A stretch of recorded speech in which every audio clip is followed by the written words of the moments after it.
ladies and gentlemen, Siwa Fata Fatui. We're here at the Polynesian Cultural Center on the windward side of Oahu, and we're going to spend the full day here doing the full deal, including the luau and the show at night. Both of us have been here, but it's been 10 years in my case and 20 in your case, and we both remember it very fondly, so we're quite excited to be back here. The main reason you come here is to learn about the culture of all the Polynesian islands, and they all have their own little village represented inside this place. So you can see the map here when you enter. It's all a series of demo villages for each island in Polynesia, Hawaii, Tahiti, Tonga, and so on.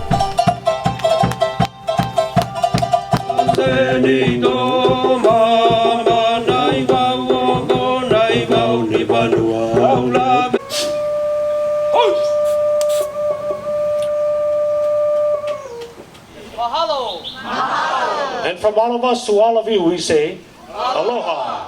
We're about to walk into a Samoan music show, it looks like.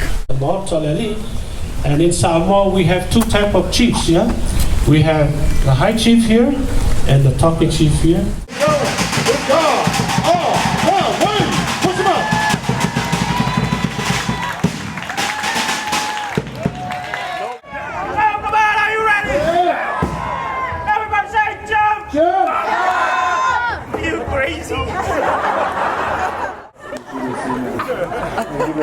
Give it up.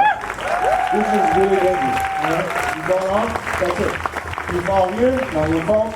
This is America, somebody else. Example.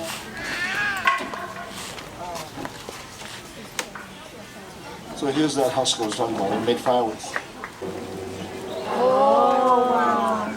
Transfer the fire in the husk. Everybody say fire. In Samoa, afi. In Tonga, same thing, afi. In Hawaii, afi. In Malaysia, Indonesia, afi. In India, afi. India, Agni, India. Where are you? India, namaste. Agni, Agni. That's what that's not ugly, Agni. Samoan organic free cologne. It's called mango swear. It's like old spice.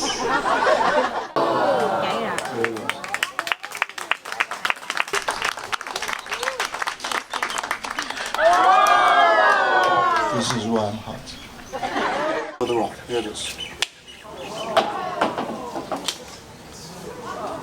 Best spot right here.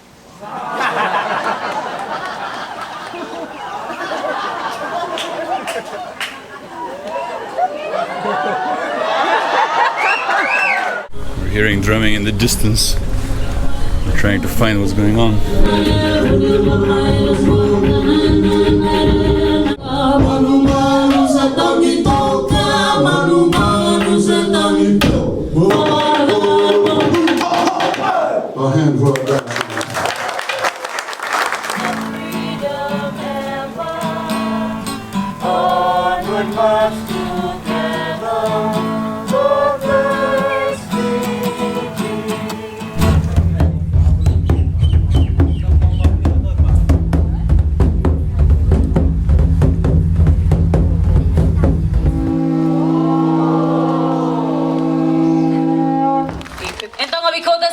Can you all say basi? Basi. Second motion, cup up both the hands like this, one on top of the other, and start clapping.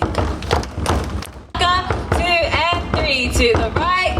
Taka, 2 and 3. Basi na full.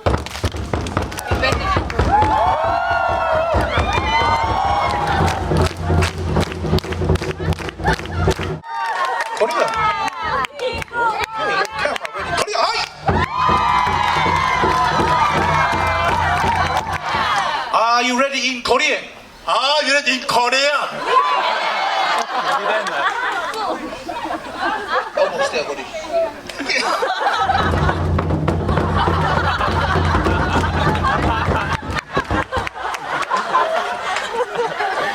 Follow me.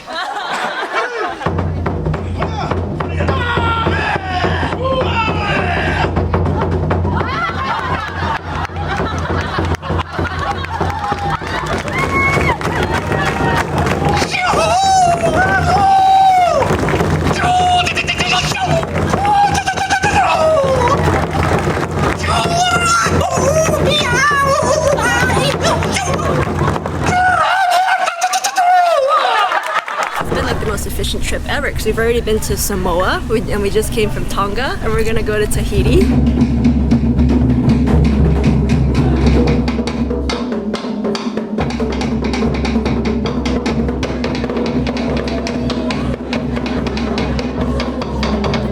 We do speak French for our national language, and we also speak Tahitian for our native languages. But Marquesas, the Gambler groups of islands, as well as the Motus, they have their own dialect that is still being spoken out to today. So the U'u is a staff that is given to the eldest son of the highest chiefly family. Because back in the days we didn't have any written records, the closest to our records were tattooing and carvings. So Chief can look at his staff and tell what tribe he's from, can also talk about his family genealogy and what he's supposed to do on this earth before he goes to the afterlife. With that grass skirt, this is what we call more. Can everyone say more? So it's not made out of grass, it actually comes from the center of the inner bark of the wild hibiscus tree. So we strip the inner barks of that tree, let it soak up in the ocean water for 2 to 3 months, let it dry for 2 to 3 weeks, and this is the final product of our dancing skirt. Okay, ladies, follow the instructor. Gentlemen, if you have a camera and you know what to do, let's have some fun.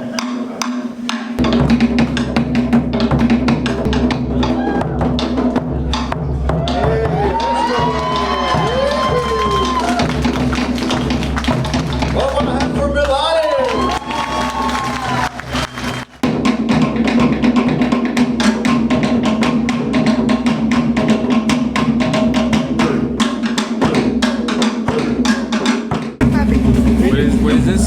Coconut bread. I like the coconut bread, yeah. Part of what is incredible in this place is that the landscaping is just out of this world. So it really makes you feel like you're in one of those villages in Polynesia. They've done a fantastic job recreating it. So here we found every European's favorite fruit, and that is of course breadfruit, because it tastes just like bread. The best way of eating it is grilled, right on the grill. It doesn't need anything else, and it tastes just fantastic, like you put bread on a clay oven or something like that. Welcome. It's raining outside, so we're hiding in a Hawaiian house. I don't know about you, but this looks super cozy to me. I would be happy with a bedroom like this. Oh, there's the rope. It looks so inviting.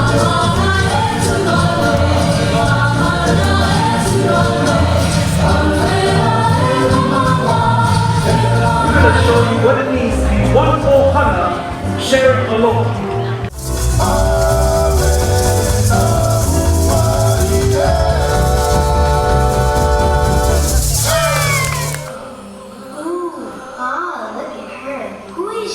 He pulled up the land and he broke into pieces, and that is how our islands arose.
Things about the Polynesian Cultural Center is that they have a lot of interactive activities, so pretty much every culture represented here has at least 2 or 3 different activities you can come do. So, I want to try to make a fire. there's one free, yeah.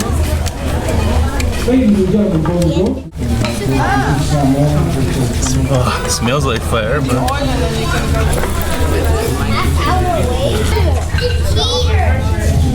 think I'm just making this hole bigger.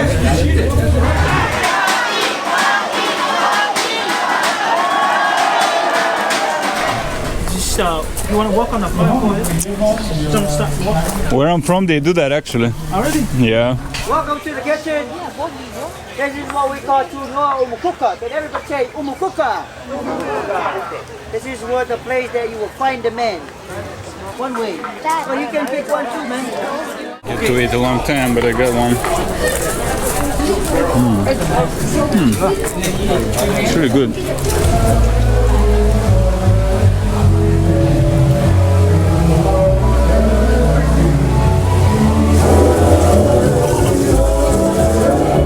So we're here at the early buffet. There's a 4 o'clock buffet and there's another buffet in about another hour and a half.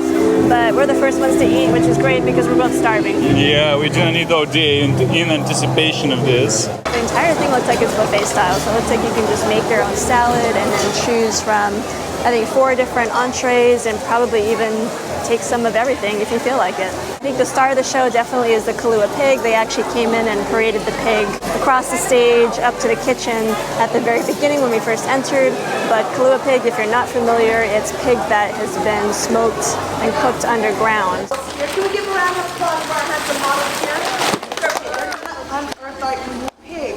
Family, everyone repeat after me. Luau. Luau is the Hawaiian word for pig.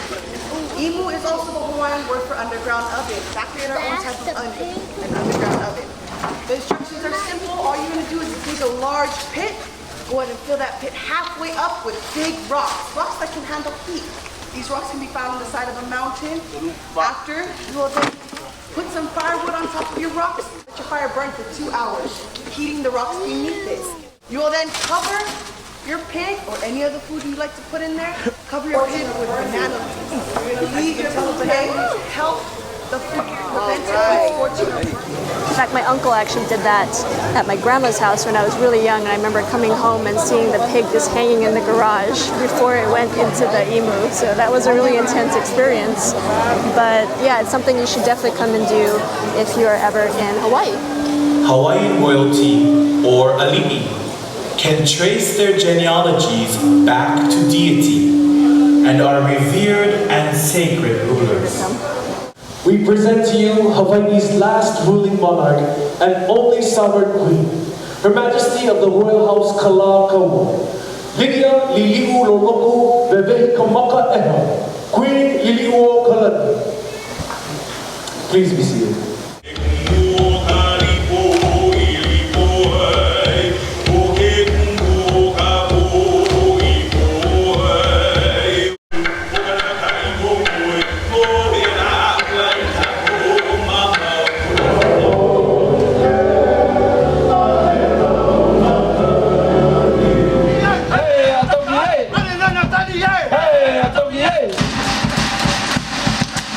Yes, ladies and gentlemen, Shiva Fata Basi.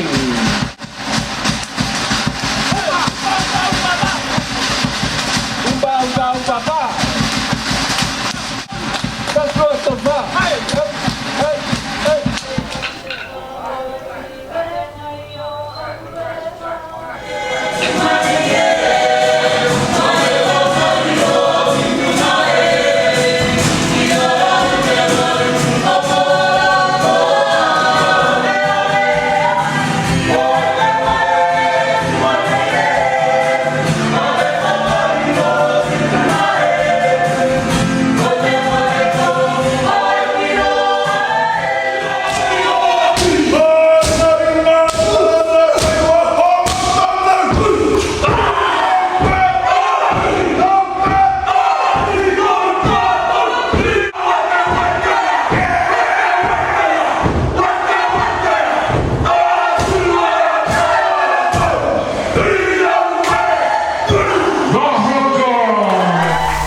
The main things that is really cool about this place is that you get a lot of artifacts from every culture, and they're put in these thatch houses that they live in, so it looks very convincing, like the real thing. This is a very long canoe. Really nice detail work. It almost like looks Native American, really. It almost looks Balinese as well. Yeah.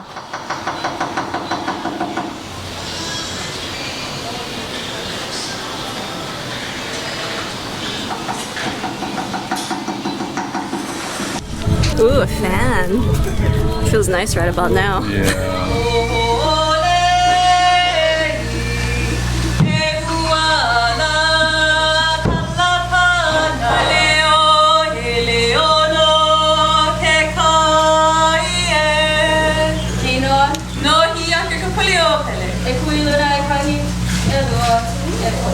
This is our dancers taking 2 steps to the right and 2 steps back to the left, keeping everything straight and focused.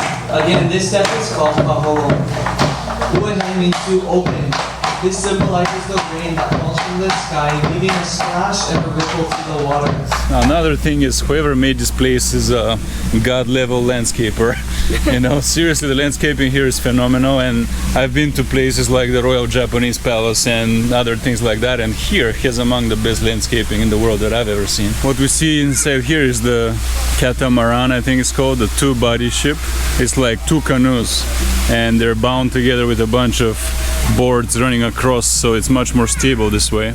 This, I believe, is one of the huge vessels that they used to go around the whole Pacific way before compasses and many of the advances of science that later allowed Europeans to do it. These people did it way earlier than Europeans did. This is incredible. The oars are so big. Here's my hand. You need a lot of people to move these oars. How do you think ancient Hawaiians navigated?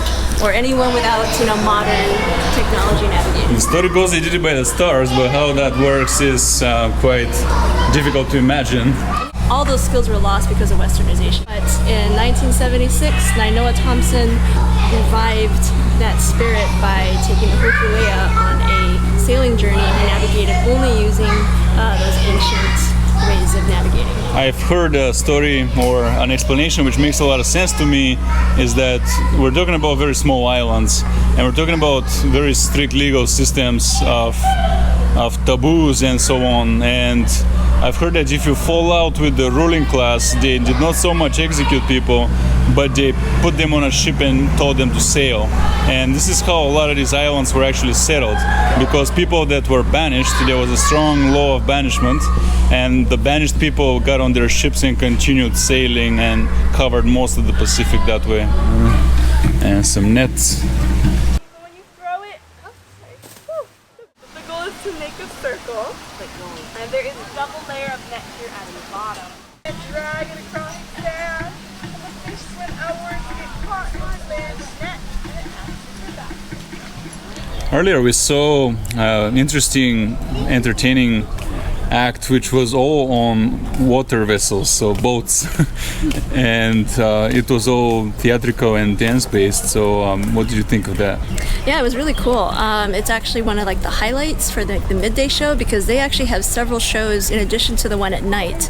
The one at night is obviously the biggest one, and the one that you actually can't take photos or video of. So it's nice that they allow you to shoot during the day, which is actually the better time to be shooting anyway. But yeah, it was a really great show. It's performed mostly on canoes, and every culture here is represented during that show. Yeah, and they tell the story of how they made their Polynesian Cultural Center here in a sort of a dramatized way. It's a pretty interesting take on it.